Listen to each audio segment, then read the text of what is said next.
भारत की सनातन परंपरा पर उंगली उठाने का प्रयास हो रहा है, विरासत को अपमानित करने का प्रयास हो रहा है, विरासत के प्रति समाज की दृष्टि को कमतर करने का कुत्सित प्रयास हो रहा है। लेकिन इनसे सब भूल गए कि जो सनातन नहीं मिटा था, रावण के अहंकार से जो सनातन नहीं टिका था, कंस के हुंकार से जो सनातन नहीं मिटा था, बाबर और औरंगजेब के अत्याचार से वह सनातन इन तुच्छ सत्ता परजीवी जीवों से क्या मिट पाएगा। आज इनको स्वयं अपने कृत्यों पर लज्जित होना चाहिए। मानवता का धर्म जो सनातन धर्म है, उस पर उंगली उठाने का मतलब मानवता को संकट में डालने का कुत्सित प्रयास।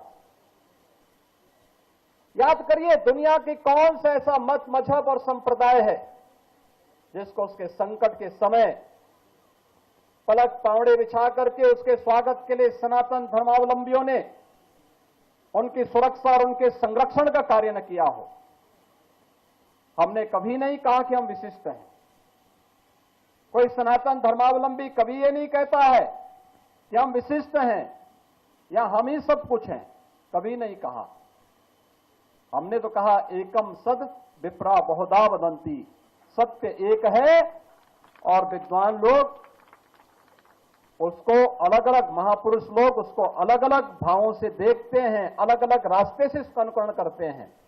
इस सब के बावजूद भी अगर जिसकी समझ में नहीं आता है, अपनी मूर्खतावश वह अगर सूर्य की तरफ थूकने का प्रयास कर रहा है, तो सूर्य पे उसका थूक नहीं पहुंचेगा, उसके सिर पे स्वयं गिरेगा और उसे, उसको और उसकी आने वाली पीढ़ी को स्वयं लज्जित होना पड़ेगा। हमें भारत की परंपरा पर गौरव की अनुभूति करनी चाहिए।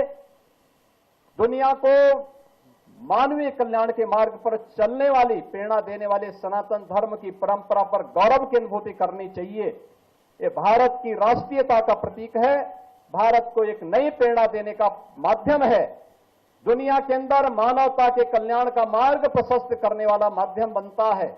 और यही कारण है कि आजादी के अमृत महोत्सव के उपरांत अमृत काल के प्रथम वर्ष में जब भारत दुनिया का G20 के देशों का प्रतिनिधित्व प्रधानमंत्री मोदी जी के नेतृत्व में कर रहा है, तो भारत ने G20 का थीम भी दिया वसुधैव कुटुंबकम का। याद करिए।